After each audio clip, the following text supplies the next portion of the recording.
No eks see ole keeruline küsimus ju igal pool. Kellele ikka meeldib, et nende järel luuratakse või raha loobitakse kuhugi jõustruktuuridesse, meile tundub nagu tegevustesse, mis meile nagu vajalikud ei ole. Ja teisalt jällegi, eks ole, kui toimub mingisugune akt, eks ole, või leitakse, tuleb mingisugune luure kuskilt välja või terrorismi akt, palju meil neid Vene luureid siin Eestis on, me ei tea, eks ole. Et kuidas me selle siis kindlasti mis küsimus, aga see on ikkagi halb töö, eks ole, et ei ole varem sellele jälile saanud, et kuidas ta on saanud siin aastaid olla, eks ole.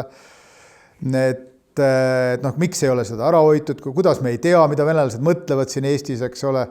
Ja samas küsimus, mis meetoditega me seda teada saame, et siis me ei tahaks neid meetodeid jälle, eks me tahaksime, et kuidagi see info tuleks kuidagi puhtalt, eks ole, kätte, aga mitte niimoodi neid kanaleid pidi, mis meid nagu riivavad. See on selline valus dilemma siin ja ütleme niimoodi, et ka ühel riigil on väga raske mängida nende reeglite järgi, et tema kogub infot ainult siis hästi valgete kinnastega, kui teised kõrvalt teevad seda hallide, mitte mustade kinnastega, eks ole, ja nemad on rohkem informeerivad ka meid siis, eks ole, seal võib-olla mingitest asjadest, et siis tekib rida niisuguseid küsimusi, et kui autokraatlikud riigid saavad lubada endale niisuguseid väga suuri info kogumise võimalusi ja operatsioone ja teised ei saa, et siis lõppkokkuvõttes jälle see mängib võib-olla kätte niisugused samad olukorrad, nagu siin olid, eks ole. Samas, kui me nüüd vaatame ja mõtleme, eks ole, siin, et kui palju tundub, et Ameerika luurel väga hea info on Venemaal toimuva kohta, eks ole, kõike siin ette ennustanud ja väga täpselt, vaevalt seda on valgete kinnastega tehtud, eks ole, siis on jälle küsimus, et mis me siis teeme nüüd. Selge on see, et mingisugust suure venna tüüpi jälgime kõike massiivselt ja töötamiselt, see on kõhedust tekitav. Mis siin rääkida, eks ole, et selles ei ole üldse ju põhjustki kahelda. Eks me peame otsima tasakaalu selles ühiskonnas, sest et mina ei ole ennast positsioneerinud siin nii selgelt ühele kui teisele poole. Öelda, et meil on kodanikuvabadused ja jumala pärast, eks ole, et kellegi kohta ei tohi mitte midagi koguda, mitte midagi ei tohi teha, eks ole, kõik käib ainult mingisuguste hästi keeruliste kanaleid pidi, et siis tõenäoliselt meie riigi julgeolekuriskid ka suurenevad ikkagi, midagi teha ei ole. Et samas, et see asi oleks niimoodi, et me nuusime, teeme absoluutselt kõike ja keegi ei kontrolli, see on vähemalt sama hull, eks ole.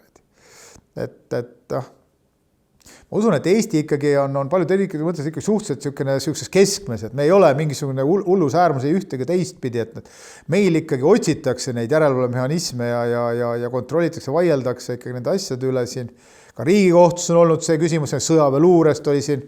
eelmine aasta, mille oli, meil see põhiseadusvaidlus oli isegi ju siin, et mis õigused neile siin anti, et kuidas ja kui kaugele sellega siis võib nagu minna, et asjad peavad selged ikkagi olema vähemalt mingil tasandil, et ses mõttes see tsiviilkontroll kõige selle üle on igal juhul vajalik, selles ei ole mingit kahtlustki, eks ole.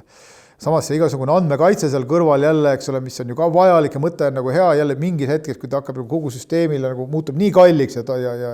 takistuseks, siis on jälle teine häda. Et ma pean kõrvale hiilima sellest vastusest natukene, et mul ei ole endal selget vastust siin, et nähes seda nagu mõlemat poolt selles korraga, et